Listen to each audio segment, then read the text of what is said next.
I'm going to get started now.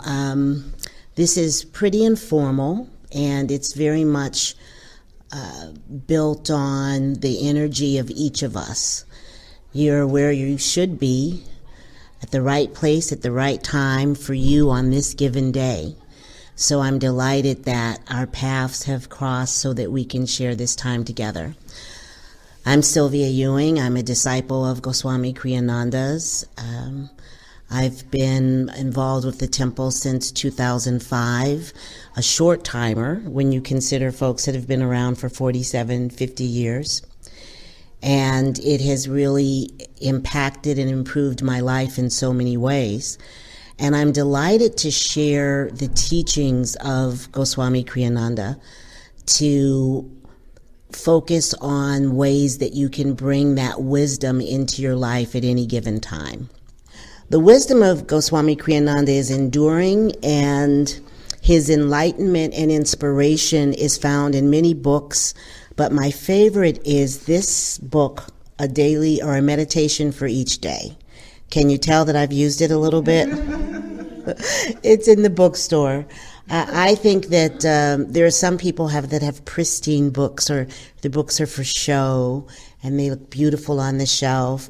I think books should be lived in and appreciated, and this has been that kind of book. He has said that he was a guru who encouraged disciples and everyone to have many teachers. That is one of the most bits of enduring wisdom. Always keep learning. Always keep seeking. Never shut anybody out because they're from a different background or they have a different philosophy. In many ways, and this is my interpretation, not his teaching, but it's my interpretation of it, you can think of electricity. Electricity can power a red light bulb, a green light bulb, and a blue light bulb. But what is providing the power? It's electricity. And in many ways, when we look for universal truths and our source or our higher selves, we call it so many different things, but just like the same electricity that's powering all of those different colored light bulbs, it's really connected to one true source. Constant study was as much a part of what Kriyananda was about as was his humor.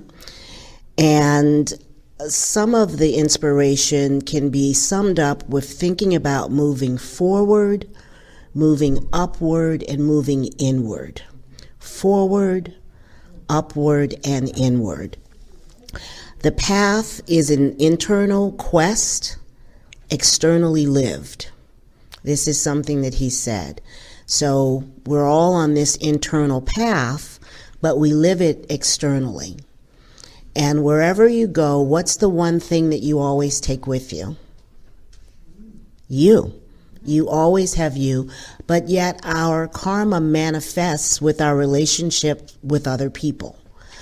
So being able to soften, to motivate, to inspire, to look at our attitude, all of those things are key. So I'd like to start with sharing some lessons about the ways in which you are in control. The way this particular book that I'm using today, A Meditation for Each Day by Goswami Kriyananda, works, it literally is a meditation for each day. And it works year after year. And I think sometimes they use some of the daily inspirations on the website. But this particular message happens to be for February 10th, which was just It was yesterday, but it was also, it's funny, I didn't plan it this way. It was a major eclipse and a new full moon. So auspicious in many ways. But it says, when you realize the truth, which is that you and the cosmos are one, and that very moment you will understand the source of your ignorance as well as why you are happy or unhappy. So when you realize that you and the cosmos are one, you see that the source of either your happiness or unhappiness. It's really a profound and subtle teaching, as so many of his teachings are. Another that is focusing on the ways that you are in control. There's a saying, Aham Brahmasmi, I am the creative principle, that illustrates that. It's a wonderful meditation to share. But later in the book, let's see which date this is, jumping to summer, it's for June 15th of any year. Those actions performed because of greed, selfishness, or ignorance will produce limitation and chains. Those actions performed without self-interest, being at the center of one's being, free from all limitation and bondage. This day and every day should be the beginning of action without attachment, except attachment to attaining freedom. And that's the kind of thing that you can think about all day and see, how does it relate to you? Where are you in that paradigm? Are you able to perform actions without greed or selfishness? And in another part of the book, he talks about how you can determine when an action is something that's driven by the path, because it'll be beneficial to others. That sense of being a blessing to others first, and that allowing you to be a greater blessing to yourself, pervades all of his teachings. So one other in that direction, and this is a little dense, but I think if you'll let the meaning flow into you, you'll find it to be useful. The law of karma prevails all of cosmic life. All of your life and each and every experience is governed by the external law of causation. What does this law say? It says that life is for you and not against you. However, you need to understand that you stand in your own way. Life is for you. It is your garden of God, your horn of plenty, your own divine farmland. However, you, like everyone else, must pick up the task of cultivating the land. The first step is to cultivate self-discipline. The second step is to study and understand the principles of farming. The third is to understand that if you plant corn, you'll get corn. If you plant apple seeds, you'll get apple seeds.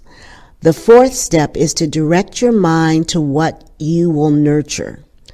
The last step is to do it, and to do it joyfully and in such a way that it benefits life and all beings therein. So that's a lot to think about. He's often talked about life being the garden of God. And another teacher that I was blessed to know in this life was Wayne Dyer, who talked about tending to the seeds that land in your garden, and that whole sense of cultivating the life that you want. You are the creative principle, and you have that ability to bring forth beauty and joy, and to bring forth the life that you want to live in this time. Remember that it takes time for things to manifest, so always be careful of what you want. What you want today may not come for a while, so make it something that you'll want in the future. But let's take a moment just to reflect on some of the things that we've heard so far, remembering that the path is an internal quest, externally lived. Relaxing where you are, just lift your shoulders and let them fall. And lift your shoulders, let them fall again. And take a deep breath and let it out with a big ah. Ah. And in your mind's eye, imagine that there is a great ball of light. And that as you breathe in, that light grows and gets brighter. And as you exhale at your own pace, that light fills every cell of your being with peace. And all is well. Breathing in increasing the light, breathing out and letting it saturate all of you. Breathing in at your own pace and absorbing as you exhale all of the beauty and the energy of that joyous light.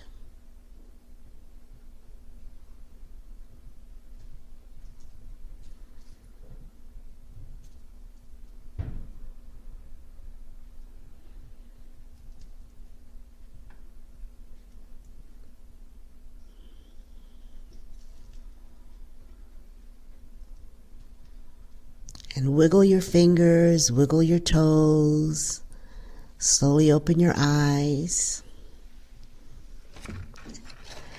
And we'll continue our conversation.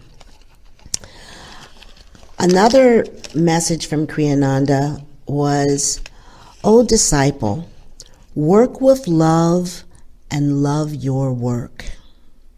Your work is your individual wisdom made manifest.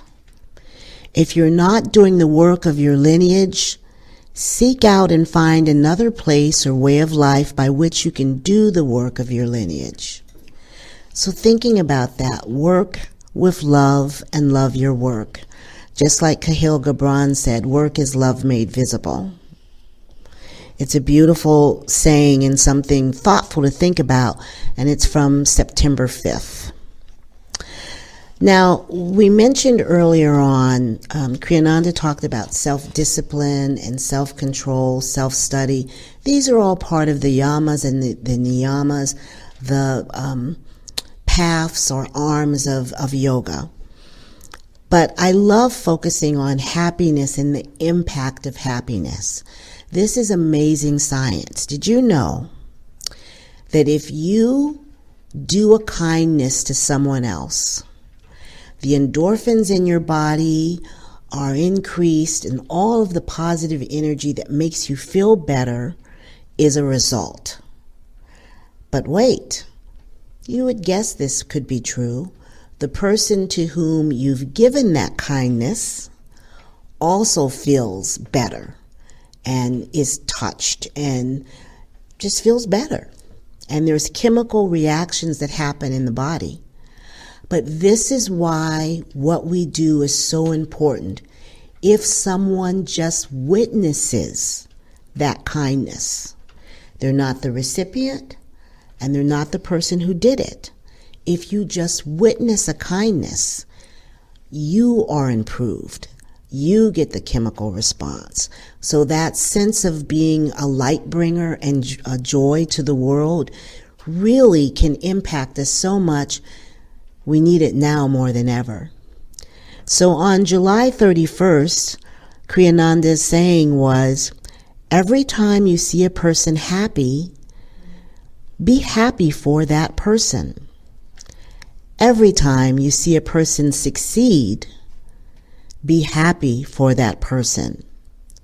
In doing so, you increase the happiness in this world, for we are all bound by a morphogenic force field. We are all bound together by a mysterious attunement, positive or negative. So be positive. Something to really think about.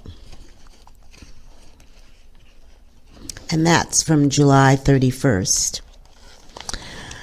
I really love this. It's a little complex. This is from July 3rd. And it's an interesting thought.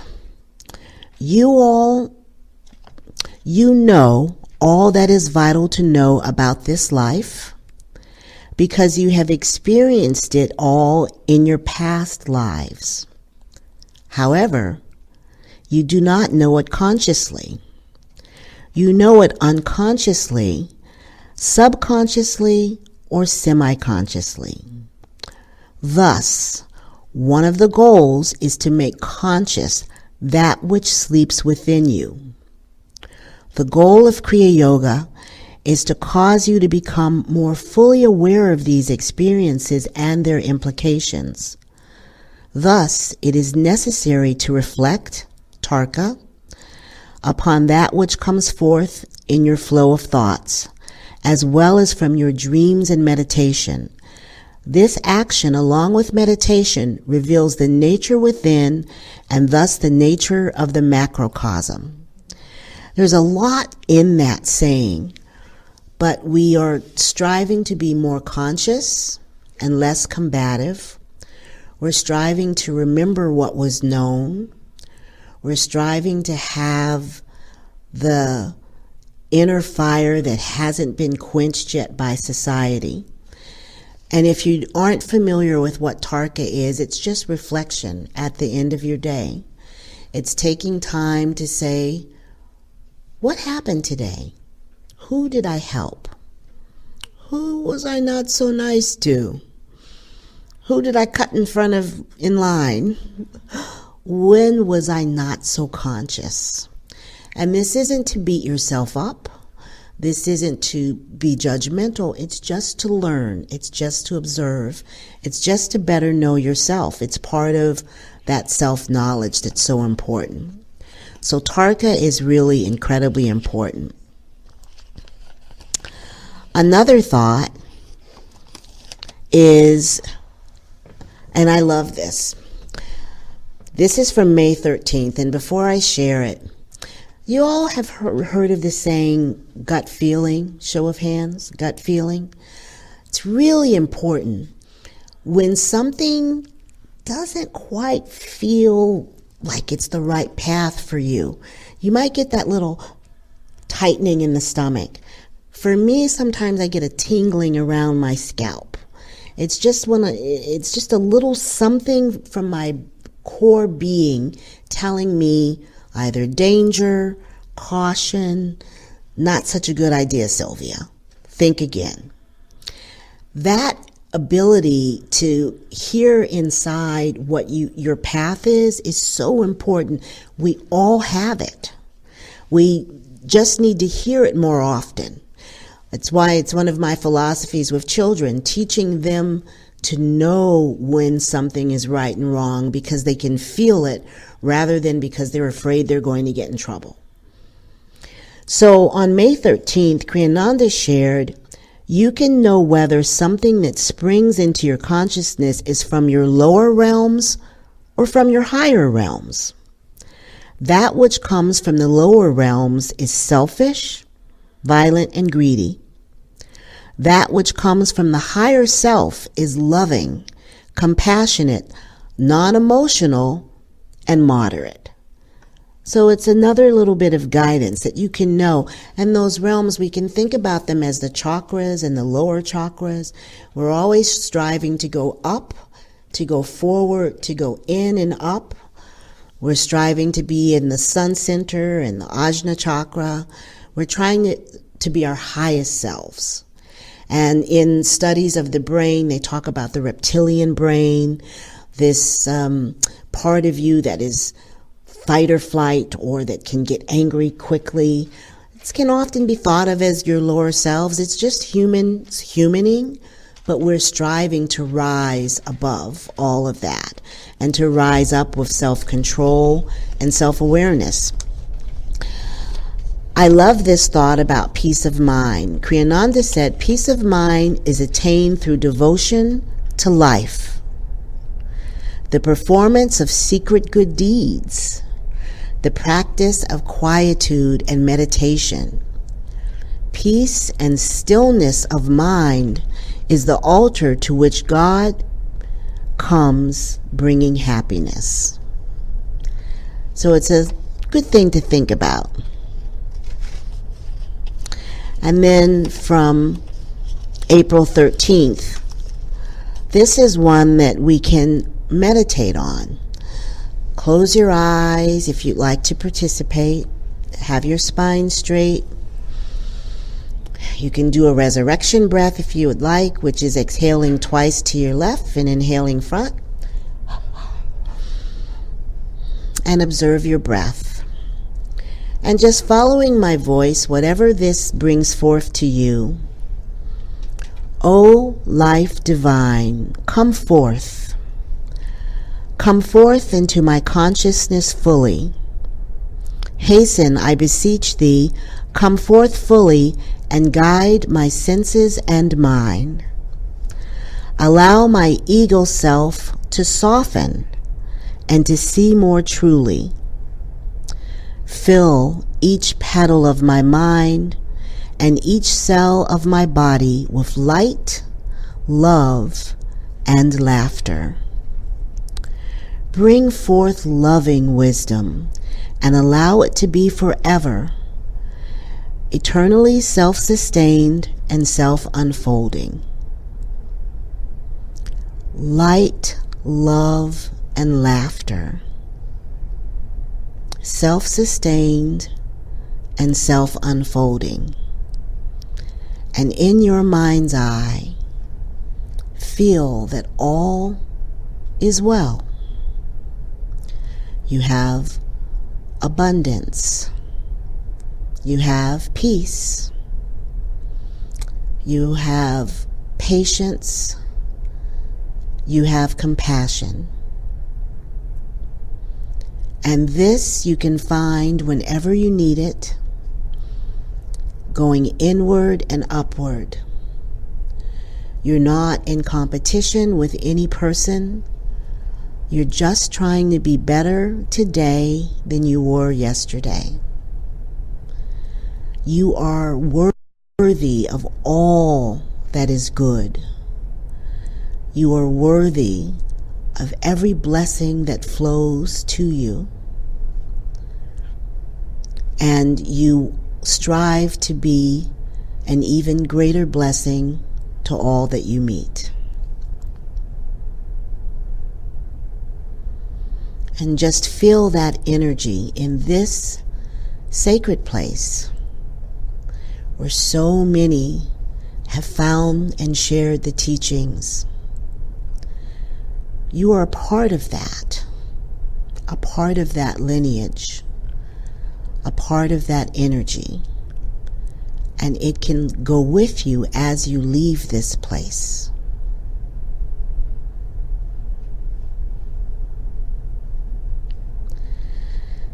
And breathing ever more deeply, open your eyes if you so choose. I'll just share a few more, but I have to say that the humor of Kriyananda is just amazing. And the stories that keep us all inspired are for you to find in Kriya in the bookshop, talking to people who have been here for a while. But again, continue to learn, share lessons in their meetings, share your joy. But remember that you are your greatest source of your joy. Know that your attitude is all. There are so many fond stories that I have, or stories I remember fondly about how Kriyananda talked about those things. But one of the things that amazed me about him and others that I know with that special light, age didn't matter. He could be friends with the 9-month-old and the 90-year-old. He could get down with the 18-year-old and with the menopausal woman who was in her 40s. He could understand the testosterone-driven age of youth and that time of wisdom where we are trying to plan what the next 30 years might be like.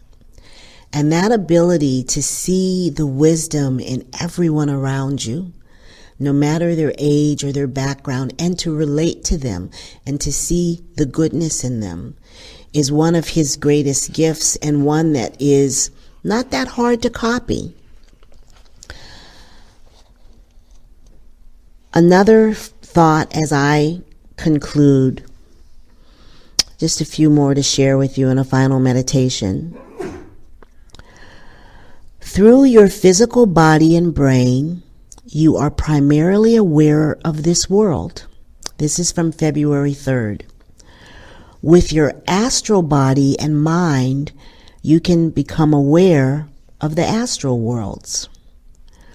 Through the causal body, you can become aware of the divine worlds.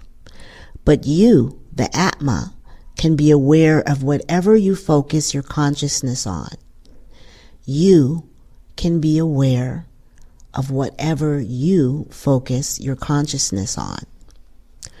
What you see externally, your bodies tend to become. What you see internally, your personality becomes. What you conceive and think about, you act upon and thus become. These three bodies are symbolically related to doing, speaking, and thinking. Surround yourself with beauty wherever you can. Bring beautiful thoughts and beautiful words into your world. The person who benefits most from that will be you. Of course, everyone around you will benefit as well.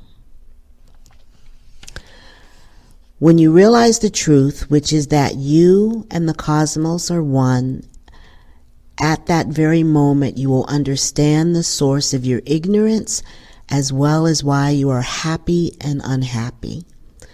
I repeat that saying from February 10th. It must be meant for us since it was just the full moon and the eclipse. And with these parting thoughts, I love to send you out into a beautiful week, being a beacon of light for those around you, steadfast in the chaos of the world, with humor, with joy, with self-awareness. This is a saying from July 1st. We do not leave this world with nothing. We leave it filled to overflowing with that which we have experienced. The beautiful, the wondrous, the good. We take with us that which we have seen and heard and felt within our hearts. Most of all, we take with us the intent of our actions. Not so much the actions as the intent behind those actions. These become our future karmic impulses of the next incarnation. So don't be so hard on yourself. If your intent is good, do your best, and tomorrow try and do even better. There are so many times when I can have the observer self and say, Sylvia's a little cray-cray today. There are times when I can go from my most yogic self, kind of like Mr. Rogers, hi everybody, everything's good. And I'll get caught in the world, I'll get caught up in business, I'll get caught up in the moment, and I go from Mr. Rogers to Ms. T, based on the old Mr. T that was a muscle man and could fight. We all do it. We're humans humaning. But if we can soften our attitude first towards ourselves, not be so hard on ourselves, and know that just the very fact that you are drawn to these esoteric teachings and that you are trying to learn more about yourself, it means that you are on the path that is carried out internally but is lived externally. We don't live in a cave. It would be so easy to be cool and mellow all the time if we did. We are here to work and to serve and to bring whatever light we have into the world. So for our final meditation, I'd like to wrap this up with the hopes that you'll be truly blessed, triply blessed, to be an even greater blessing to all that you meet. And let's have 3 Shantis.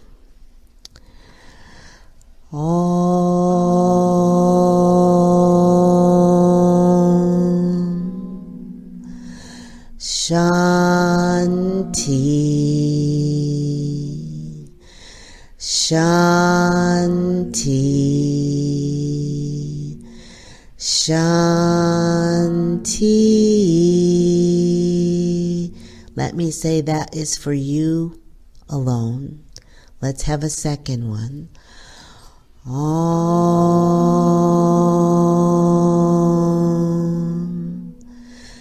Shanti, Shanti, Shanti.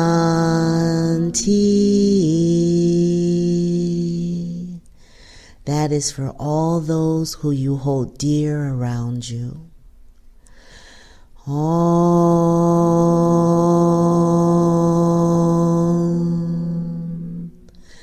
Shanti,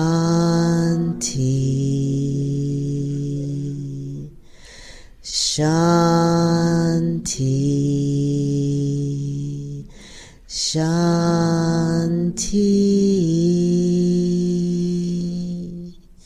And that is for the world.